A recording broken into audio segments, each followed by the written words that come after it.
Bienvenidos, estimados alumnos, esperando que todos se encuentren muy bien. Vamos a analizar el siguiente tema sobre los silogismos, que sería la primera parte, como lo comentamos en clase.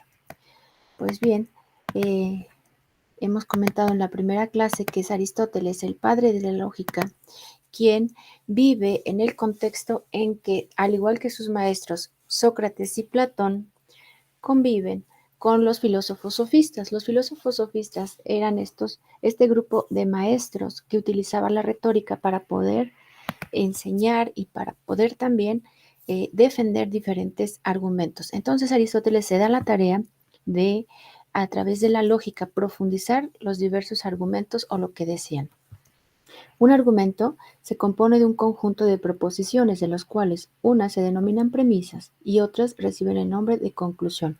Por lo tanto, proposiciones y premisas van a ir formando poco a poco un argumento. En español a esto le conocemos como oraciones. Las oraciones entonces son las proposiciones y las premisas que permiten conformar un argumento y llegar así a una conclusión. Analicemos antes el concepto de deducción e inducción. Deducción, como lo comentamos en clase, viene de algo general y nos va a llevar a un conocimiento en particular, mientras que la inducción de algo en particular nos permitirá comprender algo en general. Vamos a ver entonces el ejemplo.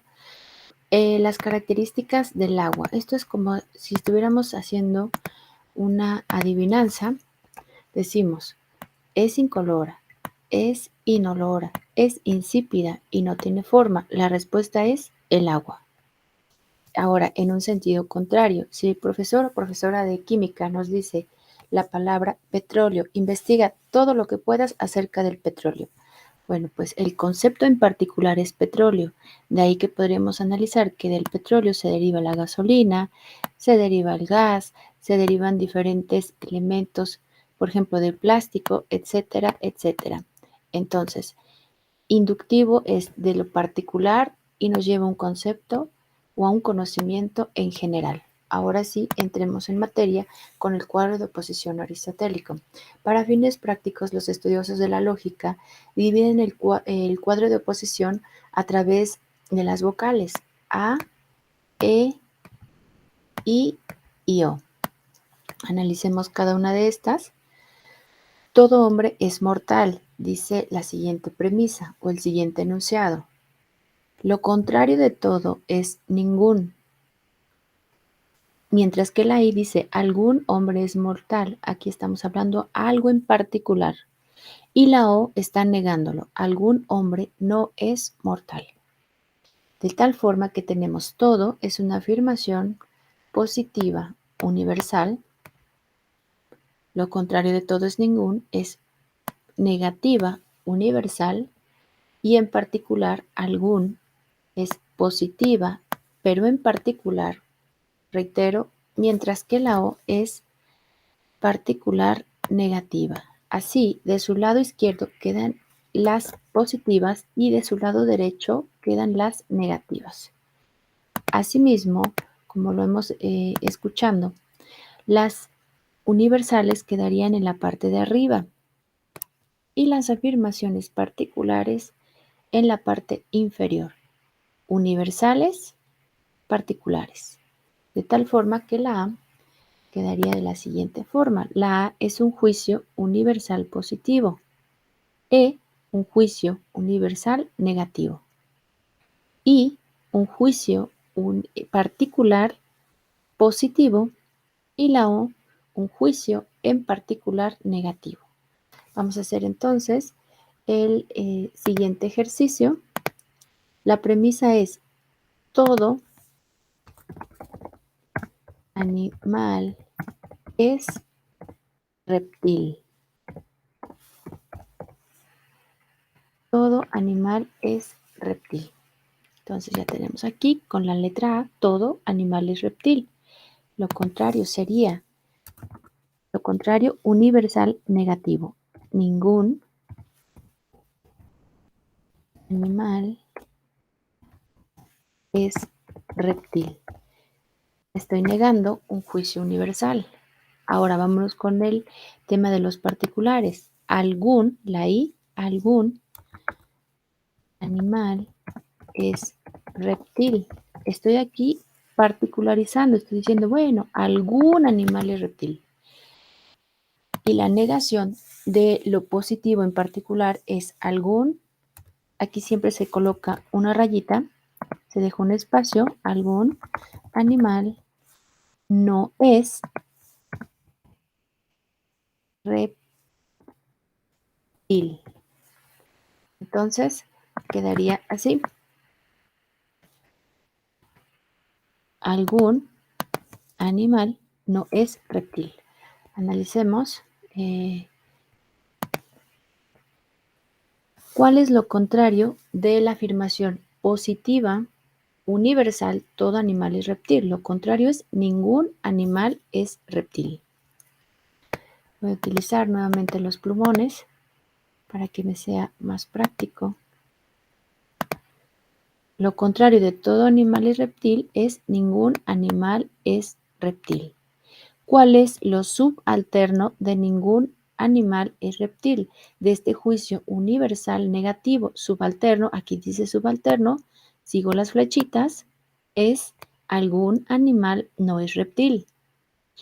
Ahora, ¿cuál es lo contradictorio? Por ejemplo, contradictorio del juicio en particular negativo, algún animal no es reptil. Ojo, contradictorio. Aquí dice subcontrario, no me puedo ir por ahí.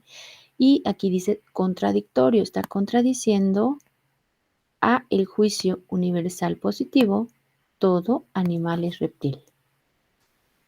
Voy a regresarme hasta aquí para volverlo a explicar por si alguien tiene una duda. Parto, por ejemplo, del juicio universal positivo, todo animal es reptil. ¿Cuál es lo contradictorio de esta afirmación positiva universal? Aquí dice contradictorio. Identifico cuál es, en este caso es la O. Algún animal no es reptil. Y este es un juicio negativo en particular, porque estoy diciendo, bueno, algún animal no es reptil. Ahora, ¿cuál es lo subalterno de la afirmación negativa en particular, algún animal no es reptil? Subalterno. Aquí dice subalterno. Identifico y sería ningún animal es reptil. ¿Cuál es lo contrario de ningún animal es reptil? Contrario, contrario, identifico, contrario, aquí está, y sería la afirmación positiva universal, todo animal es reptil.